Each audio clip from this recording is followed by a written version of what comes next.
1,000 samples coming in from Australia this week. One of these men is the richest businessman on New Zealand's South Island. The other is a scientist and inventor. Together, they're on an extraordinary mission to change radically the kind of milk we drink. Ordinary milk, they say, should carry a health warning. Correlations with heart disease are vastly stronger than any relationship between smoking and either heart disease or lung cancer. It is a scare campaign. Well, there's a difference between a scare campaign and what is true. In our case, I believe, we have the huge advantage of being right.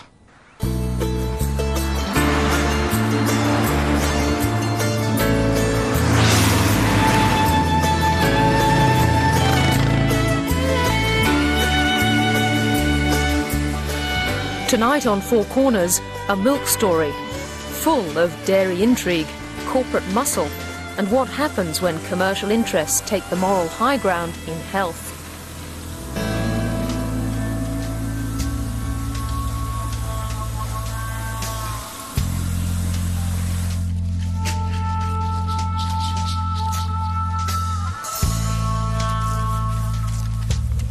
The classic black and white Friesian is a dairy industry success story.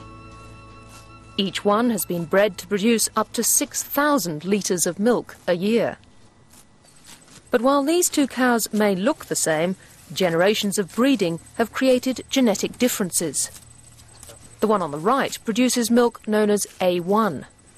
She's like 70% of the cows in Australia and New Zealand. The other one produces only milk called A2. Now, a controversial hypothesis, backed by 16 years of research, claims that for some of us, the more common A1 milk is bad for our health.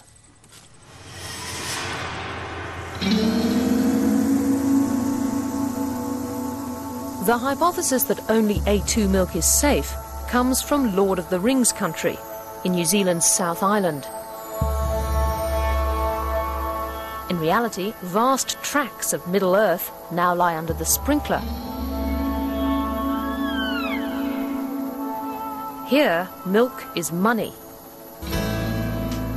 Dairying is the growth industry and makes up a staggering 20% of New Zealand's exports.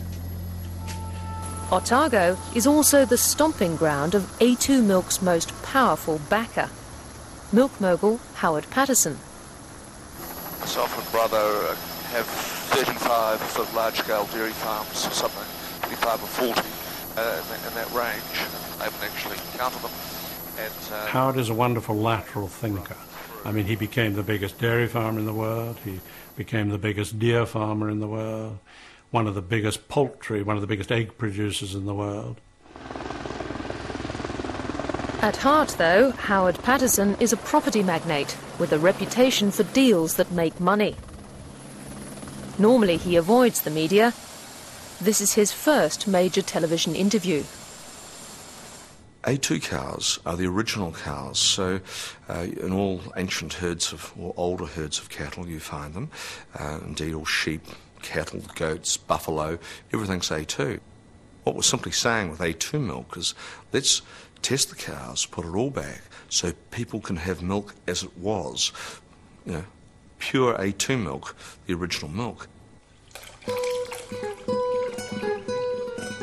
Milk has long been blamed for health problems, heart disease, diabetes, and even autism. But in the new hypothesis, it's not fats or sugar, but protein, something you can't even taste under the microscope. A2 milk's backers claim A1 triggers these diseases. Huge commercial interests deny this, and one of the biggest is actually blocking supply of A2 milk. So just how strong is the scientific case for A2?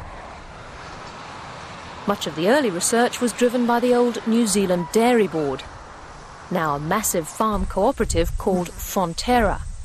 Today, Fonterra strongly denies it knows of any evidence that A1 milk is bad for you. But as we'll see, the role of the Dairy Board and Fonterra in A2 milk research is intriguing. It starts in 1991. It was really during my clinical trips up to the Pacific Islands where I noticed children up there didn't have type 1 diabetes, but I was seeing plenty of children down in New Zealand with type 1 diabetes. Milk was one of the things that stood out a fair way, that New Zealand's a dairying country and the Pacific Islands have few, if any, cows.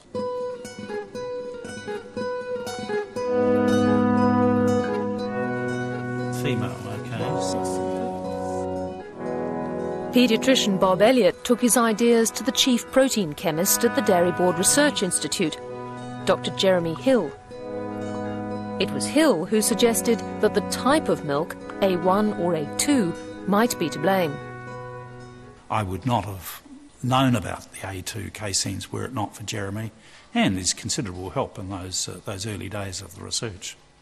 We've got about 30–40% now, isn't it, with diabetes. Elliott set out to prove that A1 milk triggers diabetes. With the backing of the Dairy Board and the Child Health Research Foundation, he tested the idea on mice, feeding them either A1 or A2 protein. Okay. Well, she's got diabetes, that's for sure. Elliott's hunch about A2 milk was supported. None of the animals on that milk developed diabetes, whereas quite a lot did on the ordinary milk. So we knew we were onto something hot at that stage.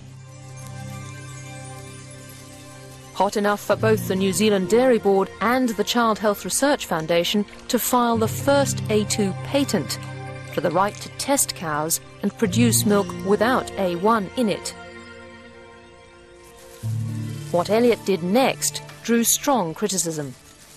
Bob Elliott, I have to say, is one of the scientific characters, if I can put it that way, of New Zealand. He's been a maverick for a long time. He's had a lot of run-ins with the conventional medical and scientific community. Before his new work had been published, Bob Elliott splashed his findings in the media. When the A2 milk story broke in New Zealand around diabetes, it was on the front page for days. I used it, in fact, as a teaching example in my lectures about how not to get science out to the public. Not everyone was dismissive about Elliott's work. Somewhere in here there's a laughing owl. Rare books have long been a passion of Dr. Corrie McLaughlin. This copy's got all 35 plates. Here's the kakapo. A scientist with public and private sector experience, McLaughlin's other passion is heart disease. In 1990, he developed a cholesterol-free butter, but remained unconvinced that cholesterol was the main culprit in heart disease. And here's the laughing owl, and they became extinct. 4 years later, he came across Bob Elliott's data. I look at data and it sort of speaks back to me. And I looked at Elliott's data on the kids, and I said to myself, gee, if I didn't know better, I'd say I was looking at heart disease. Today, Dr. Corrie McLaughlin is the driving force behind the A2 hypothesis. It's been a 9-year struggle against mainstream thinking. From 1994, fired up by Elliott's hypothesis, McLaughlin spent 15 months collecting herd data for A1 and A2 milk, and like Elliott, compared it with disease data. It fits everywhere we've looked.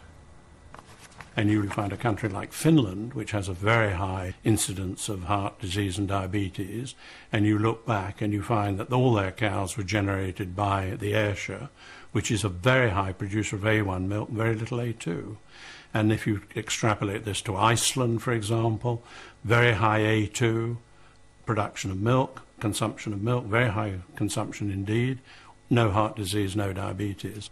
I find it a fascinating hypothesis. I think it's one that could explain part of the gap of the cases that we have not so far explained.